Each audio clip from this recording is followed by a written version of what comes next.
I almost look forward to doing this every single year. I already did the best horror movies from this past year, so now it's time to rant. Now it's time to just crap all over the worst horror movies, in my opinion, of course, of 2023. I have some honorable mentions, movies that I don't have a whole lot of like really bad things to say about. They're not great, but I don't know if they're the worst of the worst. Like, for example, Pet Cemetery Bloodlines, the prequel to the Pet Cemetery remake. The Pet Cemetery remake was so bad that I think this, in comparison, it's like, well, it's not as bad as that remake. And also, this one was not in theaters, so it almost gets sort of a pass. Speaking of getting a pass, VHS 85. Another, just the entire franchise I'm sort of sick of. I'm sort of not really all about. I'm not into. I think that none of them will be as great as that first VHS was with some of the most memorable stuff. The rest of them, it's like you might find one or two decent stories in there. Even this last one, there's a couple decent ones, but overall, still a lot of dumb stuff, in my opinion. Five Nights at Freddy's. I was more disappointed because of how long, I think, with anticipation we had for this movie. Sure, I might not be the biggest fan of the games, but I have seen the games. I am aware of the games, and I think that they fail to explore what works best about the games. For all of the horror movies that do jump scares, I can't believe that they didn't take advantage of the jump scare galore that this movie probably should have been, instead of so much emphasis on the story. Let's jump right into the list, though. The top five, or bottom five, however you want to look at it. Starting the list off, number five, Cocaine Bear. Here's a movie that I know there are some people who probably enjoyed it more than I did, probably found it funnier than I did. That's my biggest problem, is that it just wasn't as funny to me. Clearly, they were going for comedy, they were going for the jokey jokes, but the humor did not land with me. It did not connect with me. And that's a huge flaw.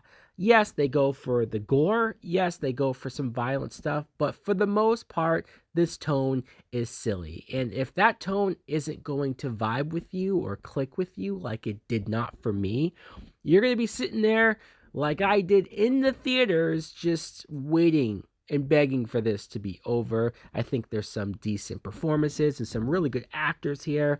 And Elizabeth Banks, she's been directing movies for quite a while now, and I don't think she's made a good one yet. Controversial, I know. She gets angry if you judge her films, but this one was not for me. Number four, Exorcist Believer. Not the worst movie, clearly, because look at it's number four, but I think that they try to do something with this. They try to have a switch where this time it's two girls, and at least it's not a flat out remake of The Exorcist, because why the fuck would you do that? They try to do a spiritual sequel, kind of like the Halloween 2018, same director, by the way, but I found a lot of this pointless. The setup was decent with the two girls being friends and how everything initially went down, but once they went missing and once they just showed up randomly out of nowhere and then they started to act the way that they did, I lost interest. The movie kind of fell apart for me from that point forward. I was not scared. I was not creeped out.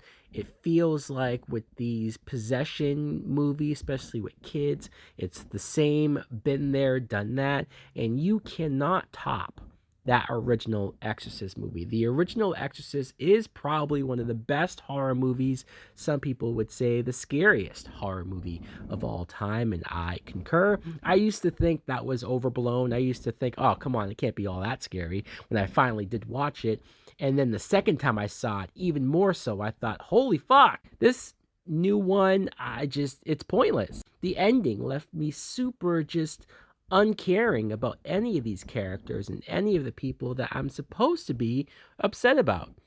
Number three, The Nun 2. I can probably maybe give them credit that this movie, The Nun 2, is better than The Nun 1, I guess, but that's not saying much.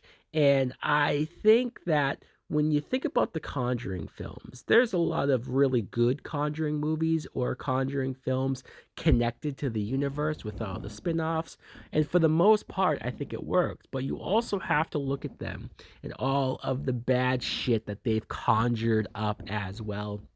And the Nun movies have been that. The Nun character herself has not been any more scary than she was in The Conjuring 2. They have not been able to replicate that level of fear that she can give by just standing there staring at you in a picture or just anywhere.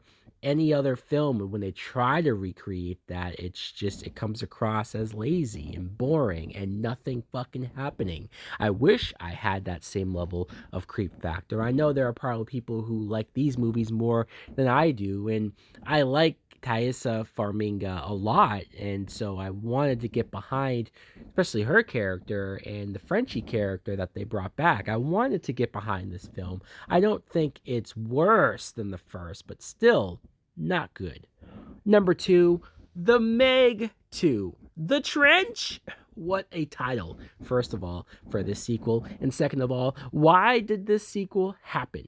I know the obvious answer is that it made a lot of money, that first one, right? And it was one of those movies that it was surprising by how much money that first one made. So, of course, what is Hollywood going to do? They're going to be Hollywood and they're going to make a goddamn sequel. When nobody's looking for this, nobody's asking for this, Jason Statham, I, for some reason, still have way too much respect for this guy to see him doing shitty movies like this. And he tried, he just tries to be his usual Jason Statham self. He has a couple of fight scenes, and for the most part, you're seeing over the top stuff of him fighting a giant megalodon shark.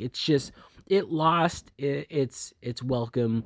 It lost its specialty after that first film.